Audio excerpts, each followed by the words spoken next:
உன் பையனுக்கு எந்த ஒரு பிரச்சனையும் இல்லாம பால வச்சு கொடுத்தா போதுமில்ல? பால வச்சு கொடுத்து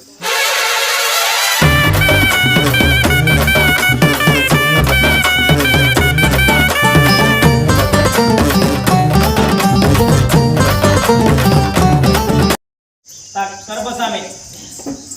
என்ன சாமி வணக்கம். கருப்பசாமி, எனக்கு கேட்டது எல்லாம் கொடுத்துருக்குறீங்க. பாக்கு பர்கோ வள்ளியசாமி, சாதாரணமா உன் பிள்ளைகிட்ட கேட்கறது எல்லாமே எனக்கு கொடுத்துருக்குறீங்க. ஆனா வந்து சாமி, எனக்கு மிகப்பெரிய இழப்பு அப்படின்னா என்னோட புள்ள வந்து தவறிடுச்சு சாமி. ஒரு வேலை நாங்கள் கூட்டிட்டு வந்து நான் காப்பாற்றிருக்கேன் சாமி. அதே போல கருப்பசாமி, இருக்கிறது அது முடிஞ்சது போனது போயிடுச்சு. இருந்தாலும் அந்த துயரத்தை என்னால் தாங்க முடியல.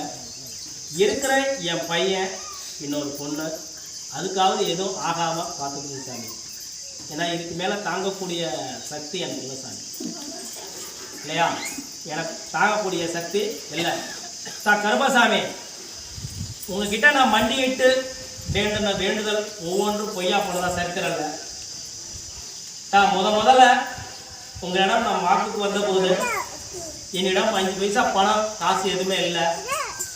இவர் நம்மளை கூப்பிடுவாரா, கூப்பிடுவாரா கூப்பிட மாட்டாரான்னு நினச்சி தான் வந்தேன். ஆனால் வந்து கூப்பிடலை. பாக்கு கூப்பிடாம என்னதான் உனக்கு பிரச்சனை அப்படின்னு சொல்லி உன் புள்ள கேட்டு இது பண்ணி, சாமி எனக்கு நிலத்துல பிரச்சனை, அன்னைக்கு எதுவும் பிரச்சனை இல்லை, நிலத்துல பிரச்சனை, கரண்ட் பிரச்சனை, நிலத்துல வந்து வெள்ளாமை பண்ண முடியல அப்படின்னு சொல்லி கேட்டுட்டு இருந்தேன். இப்போ இன்னையிலேருந்து ஒன்றும் பிரச்சனை இல்லைம்மா, அந்த நிலத்துக்கு சர்வீஸ் நான் வாங்கி தரேன், சர்வீஸை நான் வாங்கி தரேன் அப்படின்னு சொல்லி சொன்னேன். சரி சாமி அப்படின்னு சொல்லிட்டு போனேன். போனதுக்கப்புறம் சர்வீஸ் வந்தது. எவ்வளோ பணம் கட்ட சொன்னாங்க? ஒரு 2 லட்சம் ரூபா பணம் கட்டுதுங்க சர்வீஸ் வந்து சொல்லி சொன்னாங்க இல்லையா?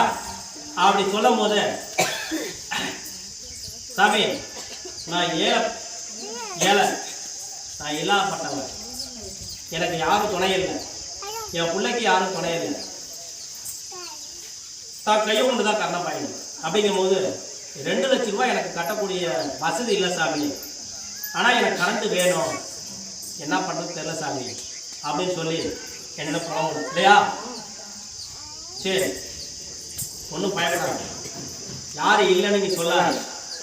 எப்படி யாரும் இல்லைன்னு நீ சொல்லாது. யாரும் இல்லைனாலும் கருப்பசாமி நான் அவன் கூட இருக்கிறேன். பண காசு இல்லைனாலும் கருப்பசாமி நான் அவன் கூட இருக்கிறேன். நீ பணமே கட்ட வேண்டாம், உனக்கு ஃப்ரீ சர்வீஸ் வர வச்சு கொடுக்குறேன் அப்படின்னு சொல்லி கருப்பசாமி உத்தரவு கொடுத்தேன் இல்லையா? வந்துச்சா வரலையா? எப்படி வந்துச்சு? ஃப்ரீ சர்வீஸே வந்துருச்சு இல்லையா? அதுதான் கருப்பசாமி இல்லையா? அப்படி ஃப்ரீ சர்வீஸ் வந்து எல்லாமே வெள்ளம் பண்ணியாச்சு சாமி. ஆனால் இப்போ வந்து பார்த்தோன்னா என் பிள்ளைக்கு நடந்ததை வச்சு நினச்சி பார்க்கும்போது தான் என்னோட பையனுக்கு அந்த மாதிரி ஆயிருமோ அப்படின்னு எனக்கு பயமாக இருக்குது சாமி. அதுக்கு தான் மெயினாக நான் இந்த வாக்குக்கு வந்தேன் சாமி. சாமி அது என்னோட புள்ள இல்லை, உங்களோட புள்ள நான் உங்கள்கிட்ட ஒப்படைச்சிட்டேன். எப்படியாவது என் பிள்ளைய நீ என் பிள்ளைய சாமி உன் பிள்ளைய நீ காப்பாற்றி கொடு அப்படின்னு சொல்லி கேட்க வந்துக்கணும்னு சொல்லி தான் கருப்பசாமி சொல்லுங்க. எப்படி அப்படியே கடனெல்லாம் அடைச்சு கொடுத்து புரியுதா? அந்த நிலத்துல மறுபடியும் வெள்ளாம பண்ண விட்டு புரியுதா?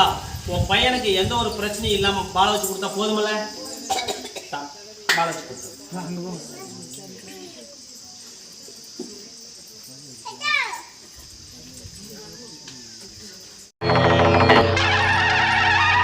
இந்த கருப்பசாமி வாக்கு கொடுத்ததுதான், இது சத்தியம்.